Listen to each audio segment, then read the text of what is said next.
voters. I'm really excited for today's webinar because we are showcasing all in-house talent. So you're going to be hearing from our Director of Communications, our Research and Field Director, our Communications Coordinators for both Nonprofit Vote and National Voter Registration Day. So we have a really packed and awesome agenda for you. And so I'm not going to waste any more time on introductions, and we're going to dive right in with our first topic, which is going to be principles for all your strategies. So this is research-informed practices, whether you are doing digital outreach or in person, things for you to keep in mind. So I'm really excited to welcome up to the mic, James Hill. James, take it away. Thanks, Caitlin. Hi, everybody. Hope everybody's enjoying this. So let's get started. So I want to talk about principles for all communication strategies.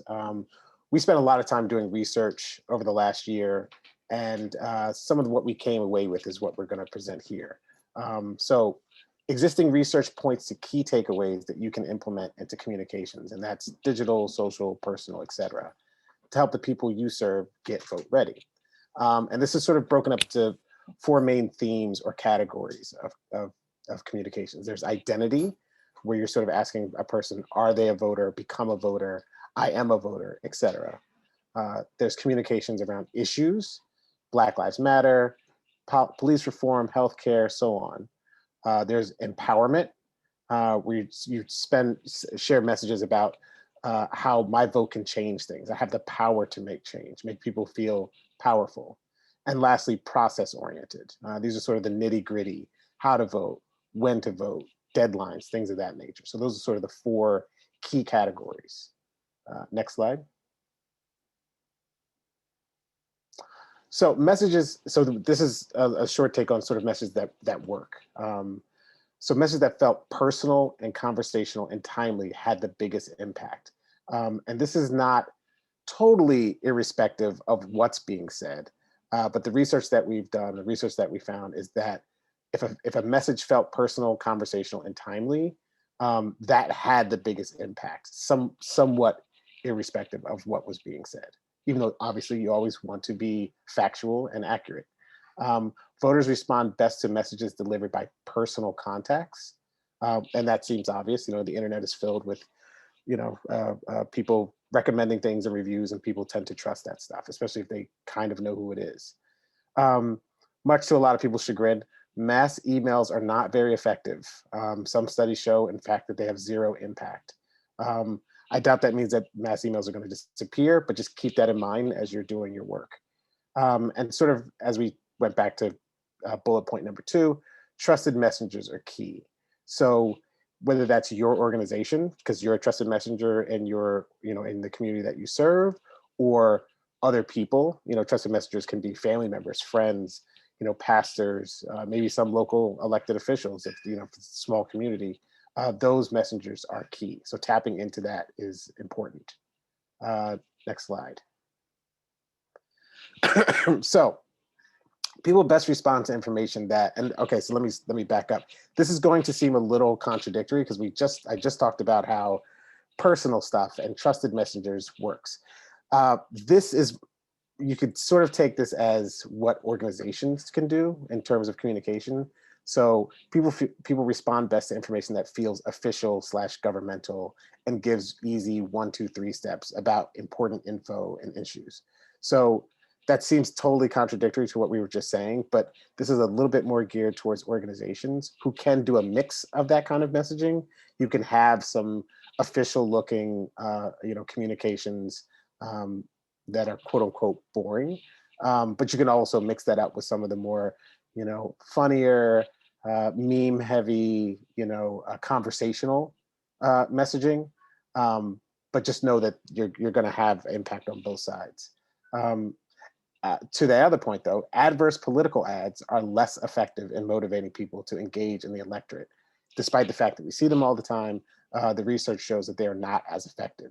Similarly, nonpartisan messaging works better than partisan messaging, which is a great, that's great research, great result. We love to see it, we love to hear it.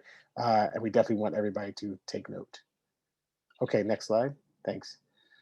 So in conversations about fraud and suppression, lead with positive shared values versus combating disinformation. Oftentimes, even using the same phrasing that we see out there, there's phrasing that we want to combat. And we say that's not true and don't believe that. Sometimes even having those conversations and using those same words actually works against you. So here are three values that you should share when you're thinking about doing communications, and just to keep these at the front of your mind. Freedom sort of translates to freedom to vote. Voices, and ensuring every voice is heard. That's a principle I think everybody should agree with. And inclusive democracy. This is for democracy to work for all of us and must include all of us. Again, these are sort of three grounding principles as you're doing your communications to think about. And another key sort of takeaway we got was to position voters as protagonists who can work together to bring positive change and create a system for easy access to voting, versus, as I mentioned earlier, fighting harm. Example, fix our broken systems. Again, that sort of plays into negative narratives, and you'll find that even though you're doing your best to fight against it, and that's your intention, you often get caught sort of in the quagmire.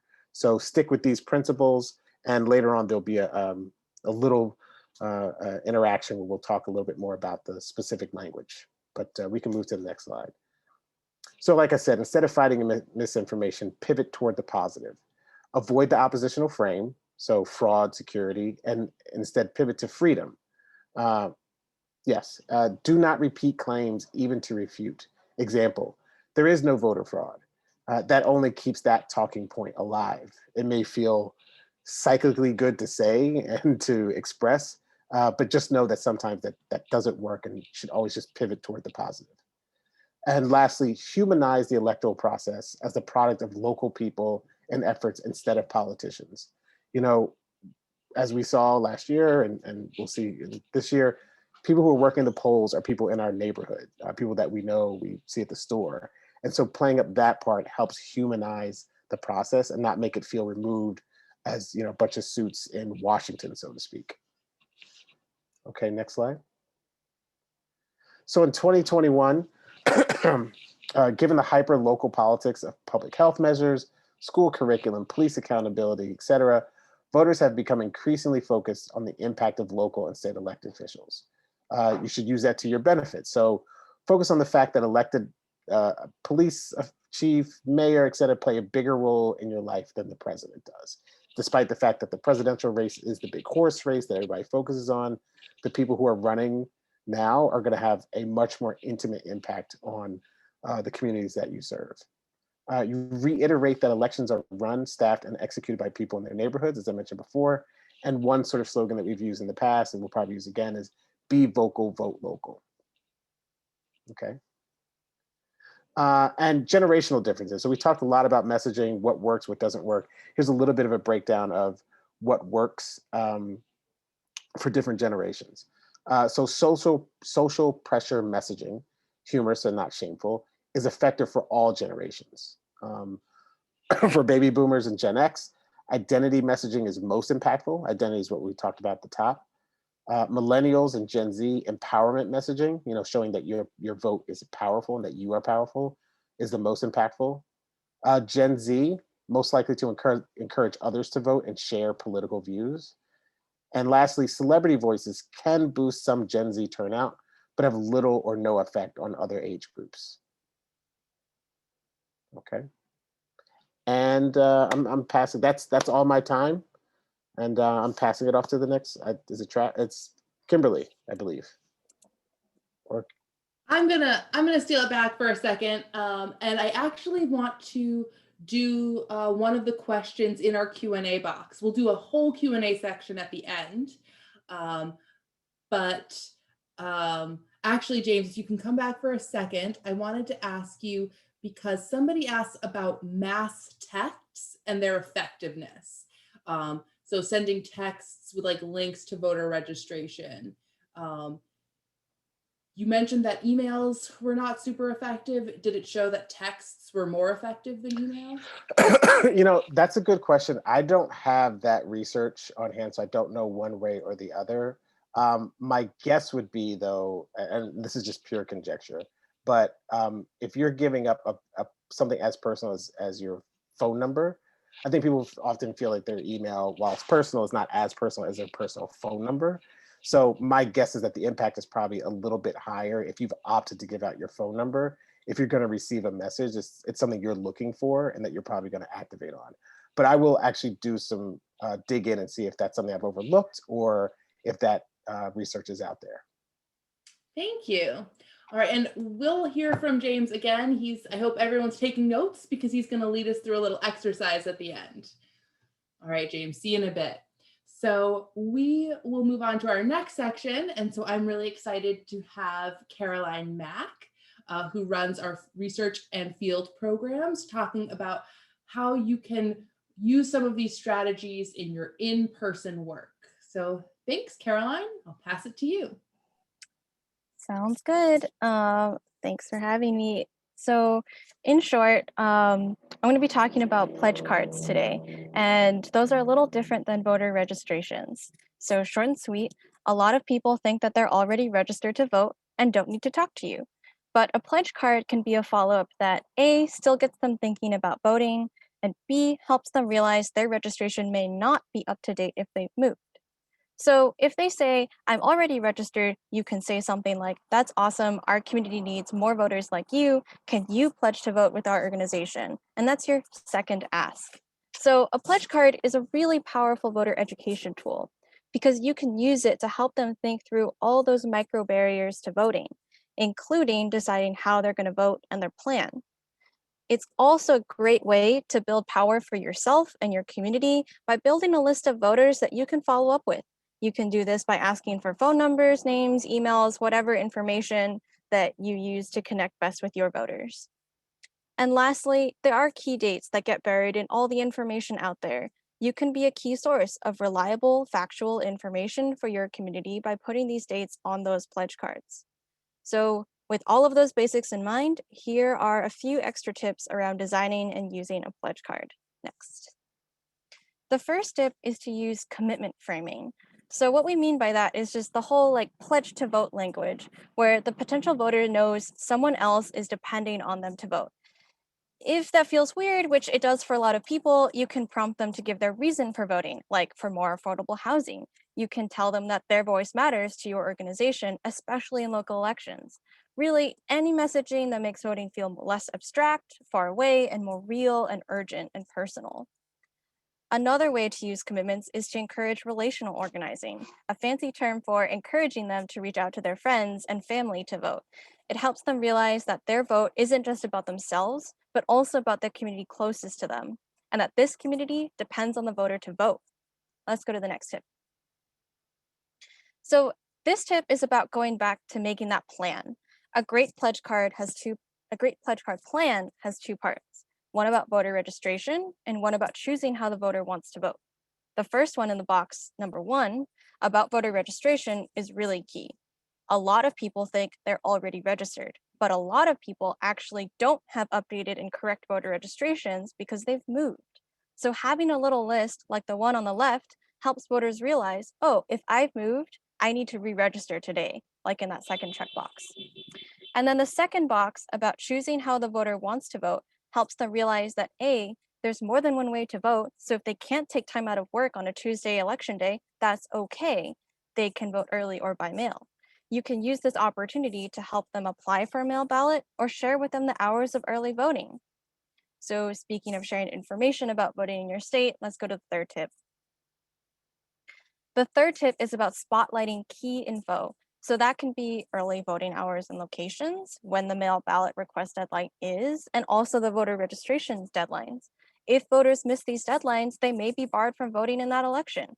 So what we've used in our programs are tearaway style cards or perforated paper where one half has all of this key information that they can take home, put on their fridge, tell their family, and the other is all that contact info you keep to build your list. You can also add the voter protection hotline, like the one in the bottom right corner, or other kind of voter assistance lines that may be in your state. Let's go to the last tip. The last one is connect with your voters using your organization's branding. Lean into the trust that your organization has to connect with your voters. There's a lot of people out there who've never been asked to vote. You are in a unique role because they know you're looking out for them, and that's why they're there for services.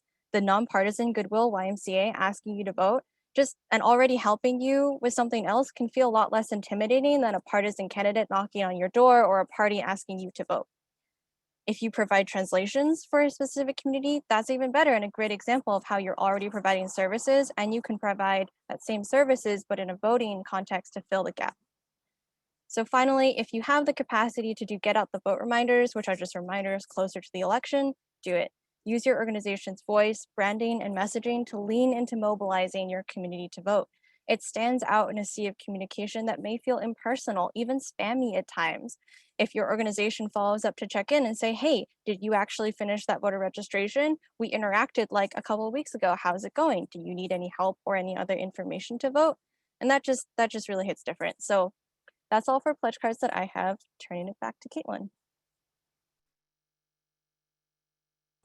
Okay, thank you.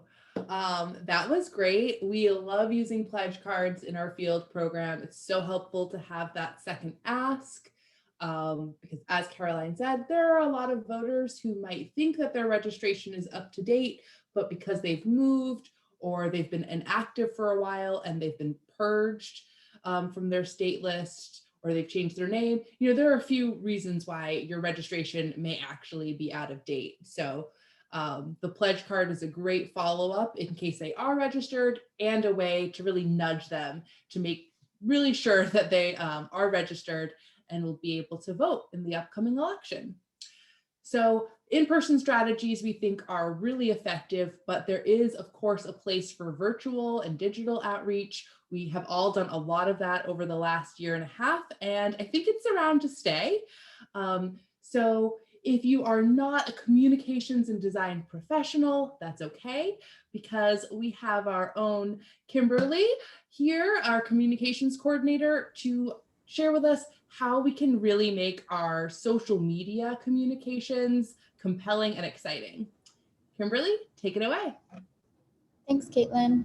So hi, everyone. As Caitlin introduced, I am the Nonprofit Vote Communications Coordinator. And within that means I'm responsible for managing, monitoring, and creating content for all of our virtual means of communication. And that's exactly what I'm going to be talking with you today about. So let's get started. So why should your organization be using social media? Well, it's pretty simple: to meet your audience where they already are. Research conducted by the Pew Research Center this year highlighted that 7 in 10 Americans have agreed to use at least one form of social media. And in the past 5 years, that has remained relatively consistent. To break that down slightly further, they found that Facebook tended to be the most popular with around 69% of US adults reporting use, and Instagram and Twitter are largely popular among those under 30, with 71% reporting usage. Another reason is to act as a direct line between your organization and the community you serve. So social media is a great tool to build relationships and also strengthen ties that already exist between you and the community you serve. Using social media allows you to start a dialogue with your followers and allows them to directly speak with you and allows you to better understand their needs. And this is something that we actually do within our own process. So some of you may be familiar with our Tell Us Tuesday polls, but for those of you who aren't, this is where we pose a question to our social media following, usually related to what they do around voter engagement. A sample question that we've asked in the past is, which client-facing sample material would be most helpful for your organization in your voter engagement work? And we list out a couple of different examples, whether that's sample social media, sample scripts, and etc. But posing questions to audience like that definitely helps us decide what kind of content we want, really highlights what need there is for organizations out there, and allows me personally to look through my social media content calendar and dictate accordingly. And lastly, as James alluded to earlier, to spread the word as trusted messengers in your community. So as a nonprofit, your organization definitely operates as a trusted messenger in the community you serve. So within that, why not use your social media feed to boost information that you think is important for your community to know? So in addition to posting local news and relevant stories, your social media feed, you could be adding information regarding upcoming elections, registration deadlines, process-based information such as how to request and return a mail ballot, and where your polling location is. So within that, as I alluded to earlier, I create a lot of the content that you see on our social media feed. So I'm going to share with you my 4 top tips for creating informative and eye-catching content. So firstly, this is a very simple but definitely very effective tip, and that's use the correct social media sizing across the different platforms. So we personally have a Twitter account, Instagram, and a Facebook, and across each of those, they each have slightly different dimensions, which can be kind of annoying to dictate and resize, but I definitely assure you it's very effective to do. So as you'll see on the screen here, this is a graphic that I created for this very webinar that you're all attending right now. And you'll see the different sizes, the different optimizations on the different social media sites. So doing this is very effective because each of the different sites, as I said, has a different dimension when it comes to graphics. So what that means is putting your graphic in this format allows it to be optimized. So regardless of the device your audience is viewing on, whether that be a PC, a laptop screen, a mobile device, a Kindle, what have you, it allows the information to be clear, obvious, and readable, which is the most important, because when effectively putting messaging out there, we want to ensure that people know what we're trying to promote and, reach as many people as we can. My second tip is to use high quality assets. So for those of you who don't know, assets tends to refer to the components of a graphic, and graphics can be made up of multiple different assets. Some examples include images, others may be logos and icons. So as you'll see here, I have an example of 2 images. Well, they're the same image, but 2 different quality of the image. And you'll notice on the left, the image is much higher quality than it is on the right. Now, just with my own self, I tend to focus more so on the right because it's clearer, more obvious what it is. The kind of pixelated effect makes it hard to see what's going on. And when we want to be communicating messages out to people, we want to make sure we're using as high quality imagery, graphics, logos, whatever, just to ensure that, people are able to visually see as easy as possible what we're trying to communicate. My third tip, and this is particularly important when it comes to informative content, particularly those around deadlines, registration requirements, etc. So this example here is a post that I created for our own social media feed back in, I believe it was March, to promote an upcoming, the early voting period for the Rhode Island state special election. And what I tend to do with content like this is I like to call it channeling the 5 W's. So what that is who, what, why, when, and where. And within my creative process, I ensure that I am checking the box when looking back across this list and ensuring that what I'm trying to communicate is as hyper obvious as it can be. So looking at this image, there is a lot going on, but I hope that everyone is able to pull out the most important information available. So as you'll see, I've added a couple arrows just pointing out some of the smaller details, such as having a simple background that doesn't distract from the information you're trying to communicate across, keeping it a kind of soft gradient while promoting a nice design style, but definitely not distracting from the images, using identifiable imagery, such as the state of Rhode Island. That way, when voters are looking, their attention is piqued because that's where they live, ensuring that the information you want to highlight most importantly, such as early voting period and the early voting itself is highlighted. So you'll see those in the slightly darker blue boxes, and the use of icons. There's a lot of information that we want to be posting out. So ensuring that they're done in a nice sort of clean way, and icons is a great way to do that because it immediately lets you see whether it's like identifiable by what you need to do,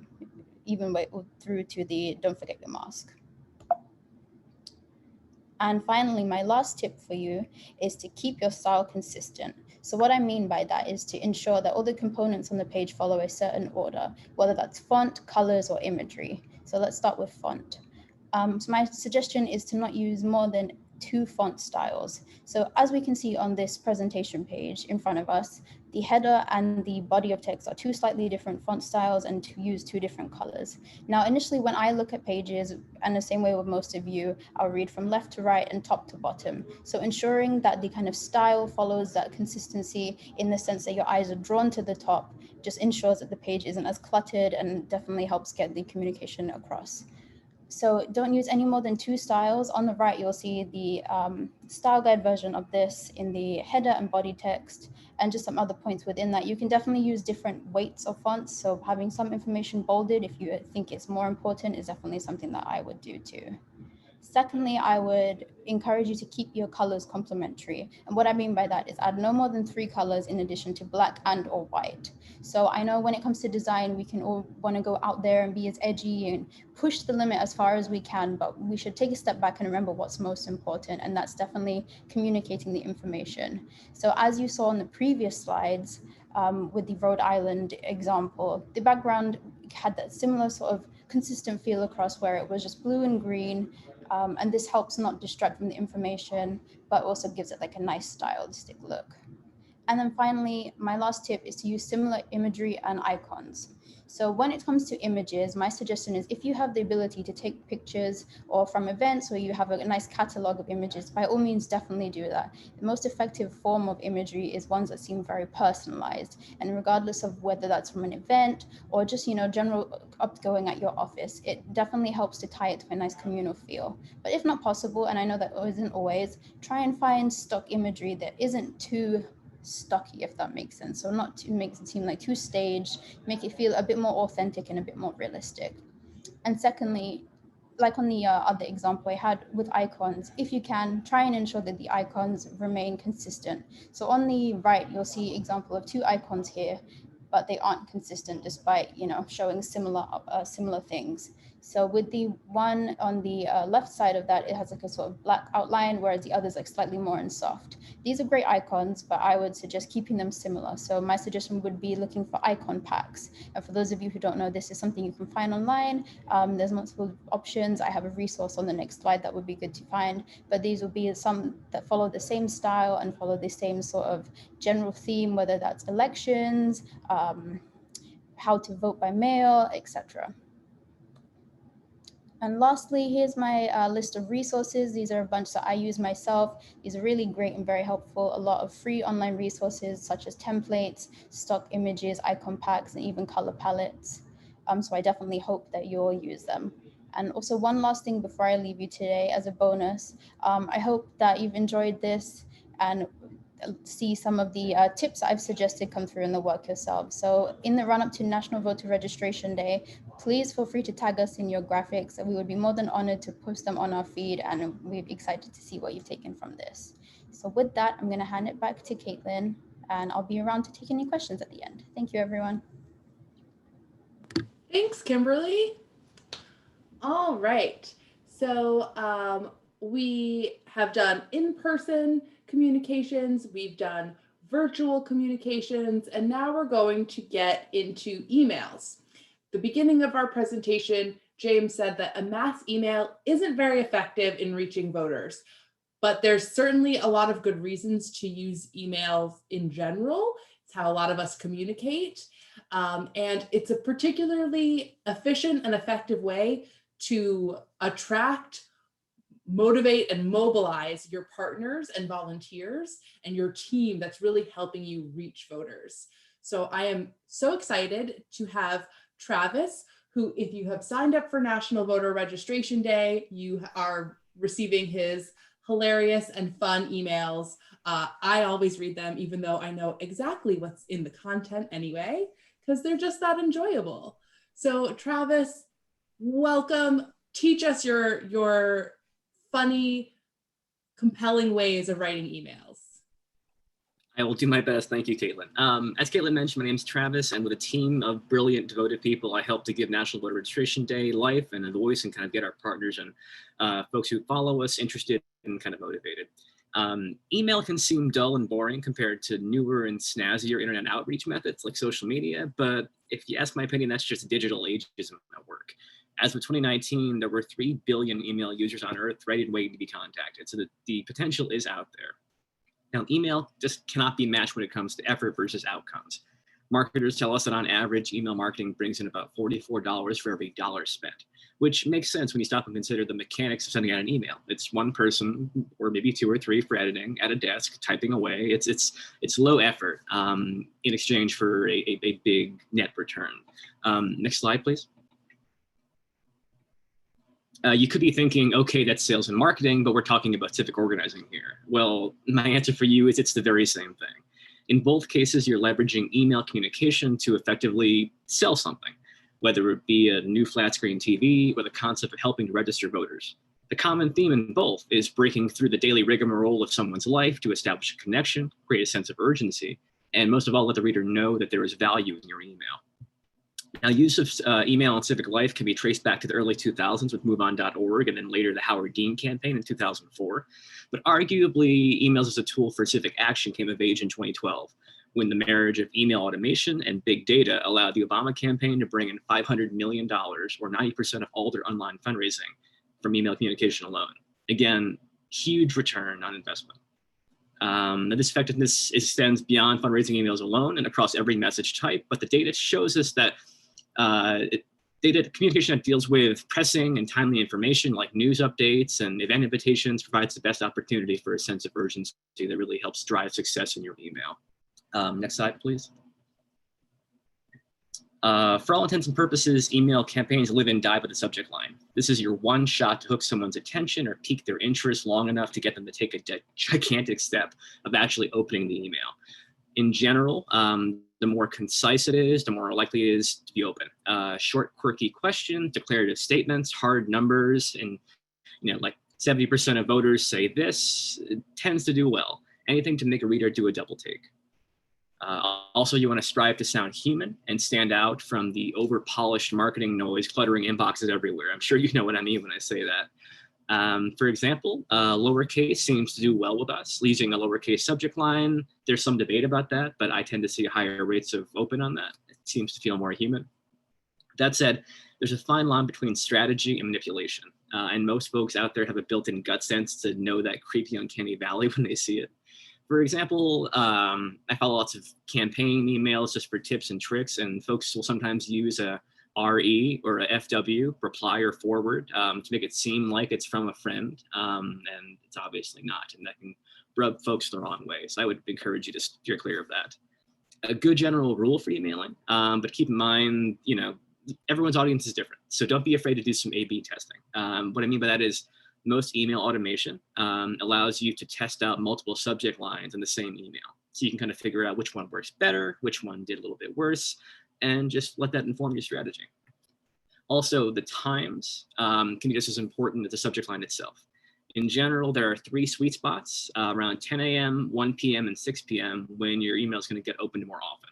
Think of this as after breakfast and coffee, after lunch, and just before dinner is ready. Seems to be what the numbers are telling us. And lastly, don't forget how these subject lines will look on mobile devices, where over half of all email opens take place. They'll get truncated, so make sure you're as pithy with those words as possible. Next slide, please. Okay, so they've opened your email. That's the hard part. Now it's your job not to mess it up. And at this point in the game, the biggest enemy of email success is mission creep, or too many asks in one email. You want to be specific and have one actionable goal, or call to action as we call it in the email, and you want it to be as prominently placed as close to the top as possible. For instance, a sign up form or some sort of tactile button they can click on to a specific link. You'll see there we have a button that we've used last year and this year to get folks to go to our website. It tends to work really well. It's great for clicking on mobile, so people can just kind of tap it on their smartphones. The more steps you add to the process, the higher the bar of effort you set for your reader, and the more who will drop off before taking action. So just keep that in mind the whole way through. Let me see here. Yes, so you want to keep your emails pithy and concise as possible, and the experts recommend no more than about 200 words in your email. That's less than a tweet, which is 280, well, depending on the characters. But it can be difficult for folks in our line of work, where explaining the intricacies of voting laws can be wordy enough to make Charles Dickens blush. But fear not, there are workarounds, and the best one is hijacking the F-shape pattern that most readers use when they first open an email. Now, the F-shape comes from scanning the first few lines or top of the email, hopefully including your call to action. So those first 2 lines of an F. And then doing a quick scroll down the rest of the message to get a sense of how long it is and what's going to be in it. I like to call this strategy getting your readers to give an F about what you have to say. And in my experience, the best ways to do this are, next slide, please. Breaking up the big daunting blocks of text in favor of short paragraphs composed of no more than about 2 or 3 sentences apiece. Bolding some of the text periodically also helps break up the graphs themselves. Next slide, please. making sure the email reads as conversationally as possible. The more you can continue to pull the reader in with humor, quirks, or just plain good writing, the better chance you have of taking them through your entire email. Next slide, please. And one of my personal favorites, as everybody on staff will attest to, GIFs. Stands for Graphic Interchange File. They are your friend, not just because the humor and levity they inject, but also because they're a chance to break up the text and entice the reader to keep scrolling. That said, there is such a thing as too much of a good thing. Overloading on GIFs can be dizzying, drown out your message, and in the very worst cases, have the email inadvertently chucked into a spam folder. Also, be mindful of the makeup and diversity of your audience. Perhaps some readers respond better to SpongeBob and sports-related GIFs, while others prefer Golden Girls and The Bachelor. There's a lot out there. Just know your audience. So in a nutshell, the overarching strategy is to make your email so smooth and readable that your reader's eyes just can't help but drape right down the entire length of it. That's what we strive for here at Nonprofit Vote. And of course, next slide, please. National Voter Registration Day. And I'd be remiss if I didn't encourage you folks to check out our website to sign up as a partner or sign up for email updates.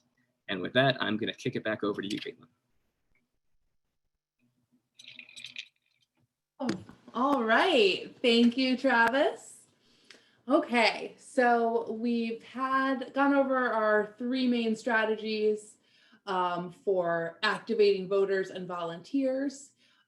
Before we do an interactive activity, I want to launch a quick poll. You can launch that for me, Kimberly, because I want to know what you have planned, our audience, for engaging voters in 2021. Will you be engaging voters in person, promoting voting through your digital channels, recruiting partners or volunteers to support your efforts, and will you be participating in National Voter Registration Day? So you can select all the ones that will apply, and we will give you a couple seconds to cast your votes. I always think it's really interesting to see what you all out there have planned.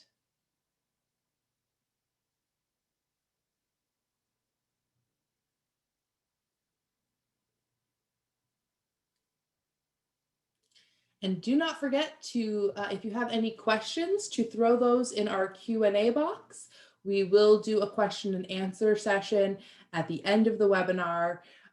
So probably in about 5 to 10 minutes from now, that will get started. So if you ask your question now, it's a little more likely to get answered. If we have more than 50 or 60% answers, we can show the results. Awesome. So it looks like a lot of you will be using a lot of these different options, with the biggest one being National Voter Registration Day. That makes me happy. I'm sure it makes Travis very happy. So if you haven't signed up as a partner, that sign up link is live. We will put it in the chat box. So you can sign up and get the free posters and stickers and the fun emails and links to all the great National Voter Registration Day resources. So now we'll close the poll, and I will invite James to come back up here and lead us in an activity so that we're really putting this into practice and using these concepts, which I think is helpful before you go off into the world. Hey everybody, I'm back. So yes, we've done a lot of talking and wanted to sort of bring this together and do a little exercise. So I'm going to just do a little bit more talking to you. Make sure you sort of take notes, maybe take some screenshots or whatever, because there's going to be sort of a quiz coming up. So let's get started. So in a lot of the research that we've done, I mentioned before, race, class, narrative, action, something called the freedom to vote messaging, which is an amalgamation of lots of different organizations, Brennan Center, Voting Rights Lab. You can see all these logos down at the bottom, put together some really good messaging. And so I want to talk a little bit about that. So all words and phrases have their meanings and intentions shift as times change, which means communicators need to review that language, even language that has been widely accepted and understood previously, to ensure it isn't actually working against your best intentions. So as I mentioned, we're going to look at some of the research from these organizations. So next slide. So let's start with the words. The Freedom to Vote research suggests a list of words or phrases we should embrace over the ones they replace. As mentioned earlier, oftentimes the need to embrace new words is because the old ones play into negative narratives and can obfuscate and confuse your goal. So on the left side of the screen, you're going to see words that we typically think of and often use that we should replace and instead embrace what's in the right column. So just want to make sure that that's clear. The stuff on the left with the red replace is stuff we don't want to use anymore. And the stuff on the right under embrace is the language we do want to use. So for instance, voting rights seems pretty simple, but research has shown that people were actually reacting better to phrases like freedom to vote or cast our ballots freely. Fix our democracy or fix our broken system. People respond better to fair representation. Make the promise of democracy real for everyone. And again, when we're talking about fix our broken system, fix our democracy, there's an implication that goes in there and you start to play into a negative narrative that maybe you don't want to play into. So again, as we mentioned before, you want to pivot to the positive. So instead of saying something is broken, you say, hey, let's make sure the promise of democracy is real for everyone, which is a value that everyone would agree with. Instead of eligible citizens or eligible Americans, we just use citizens or Americans. Again, the idea being that, oh, there might be non-eligible citizens or non-eligible Americans voting, and that's a narrative that we obviously don't want to use. There is an exception, obviously, when it comes to registration, when it comes to eligibility, because that is sort of a factor. Next slide. Voter suppression, fight voter suppression, obstacles to voting. Again, very common language, but the research shows that people react better to phrases like deliberate barriers to voting, protect our freedom to vote, anti-voter bills. Election security, election integrity, we heard a lot about that last year and even into this year. And you can't get away from that conversation, but the best way to sort of address it is to say, safe and accessible elections for all or transparent processes. And again, as we saw last year, absentee voting or absentee ballots or vote by absentee should be vote by mail. Again, this is just to make sure that we are using the most current framing and conversations to make sure we're avoiding negative narratives. So I just want to pause right here because what we're going to do next is we're going to look at some tweets. These are not real tweets. I just want to reaffirm anybody who's concerned. These are not actual tweets that went out. These are sample tweets.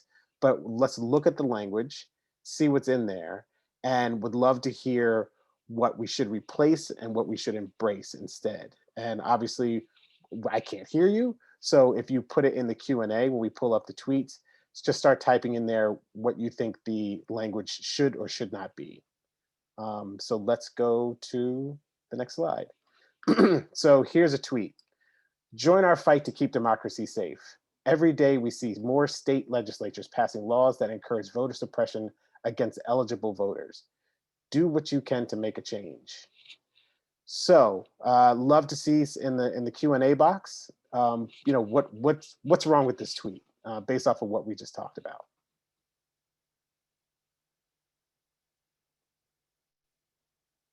I'll give people just a little bit of time to respond.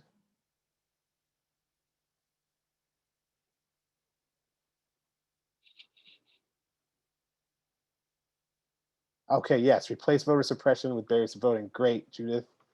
Get rid of eligible. Thanks, Peggy, right? Not good, fight focus. That's right. That are anti-voter, right? Keep democracy safe, but right, we're keying in exactly on the right things. Negative suppression, that's right, plays into negative narratives. Replace voter suppression with voter access, replace the word fight. Okay, you guys are catching on. This is great. Too negative, keep accessible to all. Okay, you guys are killing it. Okay, this is great. Yes, support democracy for all. Make it more personable and less about the suits. I love that. Okay, you guys are doing great. Okay, let's do the next slide. We just have one more. Here's the tweet. As we saw during the 2020 race, many citizens are worried about election integrity. Ensure the community you serve that absentee voting is safe and secure and that millions did so last year. Okay, so what's the problem here? Linda, vote by mail, exactly. Right, Terry, you caught on? Implies fraud, that's exactly right, Samantha. Replace absentee voting, vote by mail. Replace worried with election integrity, vote by mail. Right, election integrity should be fair elections or absentee is mail. There we go. No worry, go positive. That's right. Okay. I mean, you guys are doing a great job. So this is perfect. I like we said, everybody's going to get a copy of this in your email, so you could have a better look at these embrace and replace words. But I think you guys have the hang of it. So thank you so much.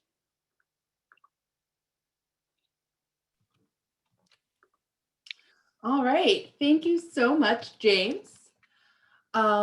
So folks, please feel free to put some more questions in the Q&A box.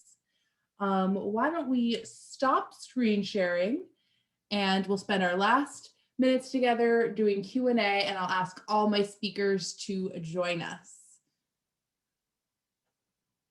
Okay.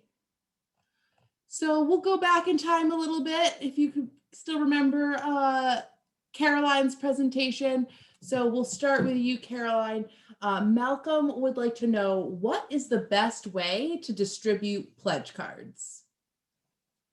Yeah, so our partners usually have them like side by side next to the voter registrations on a table, or like if you have a clipboard, they'll have the voter registration, and then right underneath the voter registration have like a little stack of these pledge cards.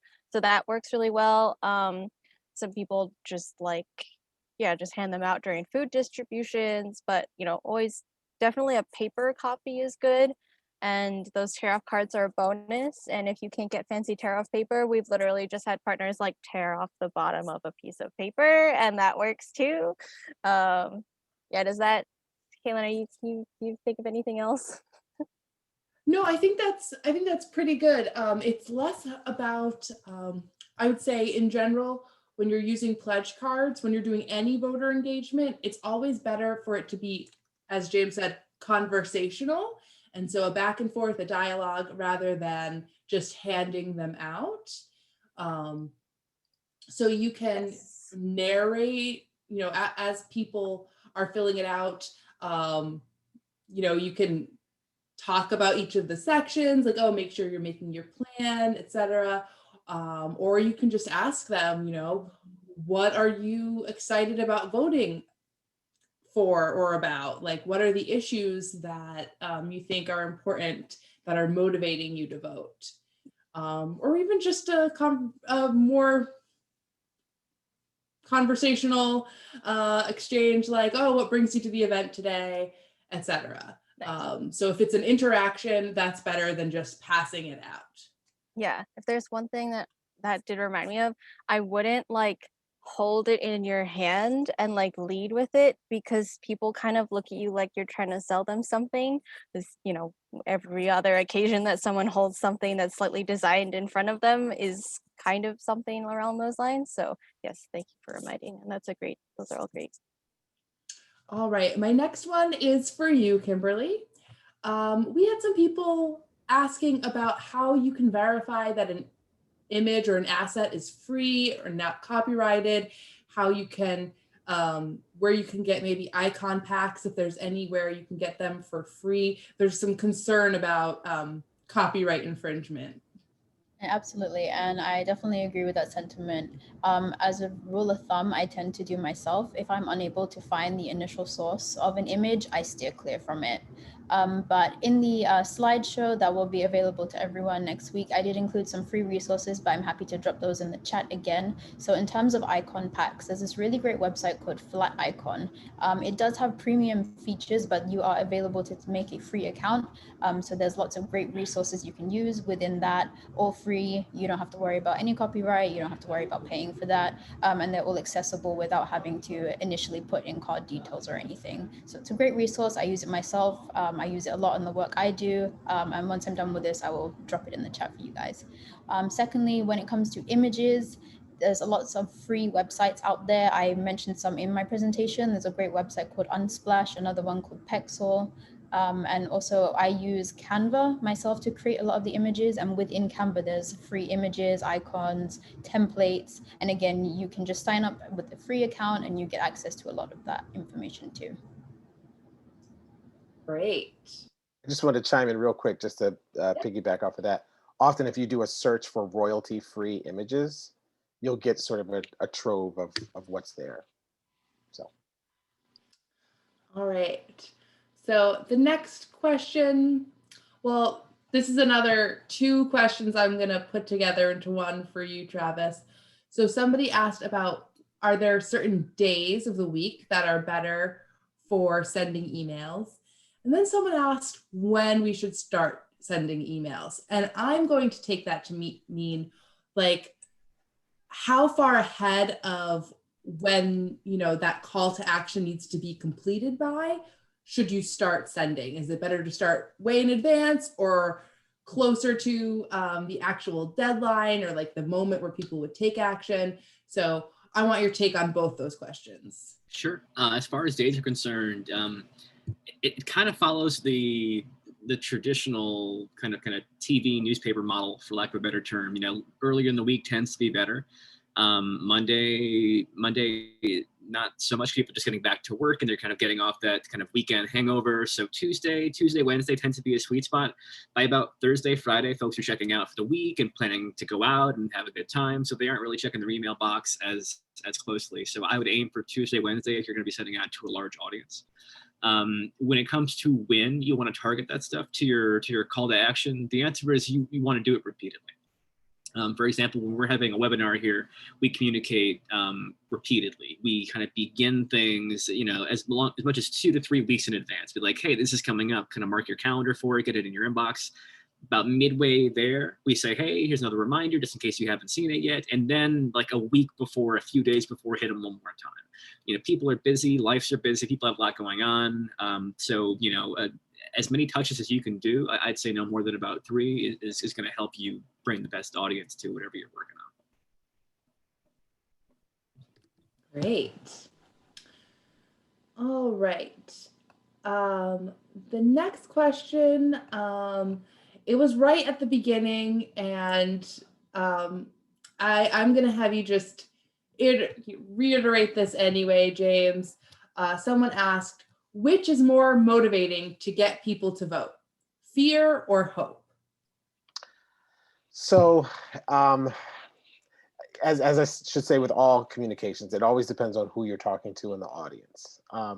But in general, the research that we saw was that hope in terms of actual communications is much more of a motivating factor. People want to feel like they can do something. Now, you know, you can parse it a little bit because sometimes hope to change something is because you're afraid of an outcome. But again, you don't want to lean too heavily into negative narratives and negative ideas. So it seems like, you know, it would be easier to say, hey, nobody wants their, I don't know, healthcare taken away. You should vote now. Sure, because the idea is that, well, if I vote, my hope is that it won't go away. But saying something more like, you know, do you think healthcare should be, I don't know, free and accessible to everybody? Cast your vote or get registered to vote. That actually is going to have a bigger impact. So it sounds a little cliche, but hope is the better option. Great.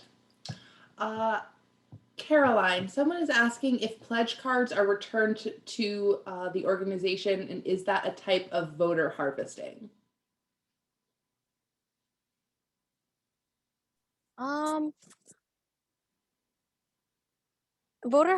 Okay, sorry, remind me the term. Voter harvesting being like, you know, people intercepting and being like, oh, I'll return your mail ballot for you, and then like just kind of actually take it away. Yeah, no. That's what I think of. Okay, cool. Yeah.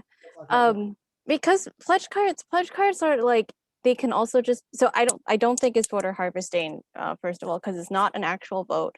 It's not an official form. It's not like a registration form. Even then, like, depending on your state laws, which you should check, like voter registrations aren't vote harvesting either. Like, You can almost think of it like a sign up form. Like, you know, if you were just like, if people were just signing up for your mailing list, like that's definitely not a vote harvest. So like, say this is like them signing up for your mailing list for more information about voting, and you're just giving them more information like deadlines, like that's, that does not equate to vote harvesting in my mind, at least as a non-lawyer. And where do the pledge cards go? They asked Oh, about. yes. Yes. So like in this example where we have like this tear off piece, like the first half might be like, you know, their sign up form with their name and address or like their phone number. And then the bottom like would be the part that they keep. So the top would be the thing that the organization does keep, and like someone would maybe enter that into an Excel sheet or like whatever email list that you use. Yeah. You can also just have like a one sheet of paper that you would keep and the voter just doesn't take anything back, but that is not as ideal. Yes, and if anybody has questions or wants to think through how they can, you know, be collecting voter contacts using pledge cards so that they can follow up and do that in a safe and legal way, it is legal. We are happy to provide some guidance because we run a large field program every year using these pledge cards, and so, you know, I think in 2020, how many voters did we do GOTV to? It was in like the tens of thousands, all because we were able to collect this information from their pledge cards. So it's a really effective tactic. So we are almost out of time. So I want to just go through maybe one or two more questions. So Travis, I think this is for you. Someone asked if you could repeat that expression you used to describe too many asks in an email. Yeah, I called that mission creep. I borrowed that from the Iraq War, as a matter of fact, from the idea of having too many things you're focusing on as opposed to a single specific goal. So when you're emailing, you want to make sure that you have kind of one primary ask in mind you want your reader to take, whether it's signing up for a webinar, whether it's signing up to attend an event, signing up for swag. I mean, if you create too many avenues, too many links for them to head down, you just kind of create more hoops for them to jump through, which just makes it kind of nets you fewer returns. So yeah, make sure your mission is focused on one specific goal. Do not creep into multiple other missions, is how I would explain that. Great. So just like we don't want mission creep for our organizations, we don't want mission creep in our emails. Correct, yes. So it is 3 o'clock now. There are a couple additional questions. I think I'll follow up with those question askers individually over email. I just want to thank everyone who attended the webinar today and our speakers for helping me out today and sharing all their knowledge and research.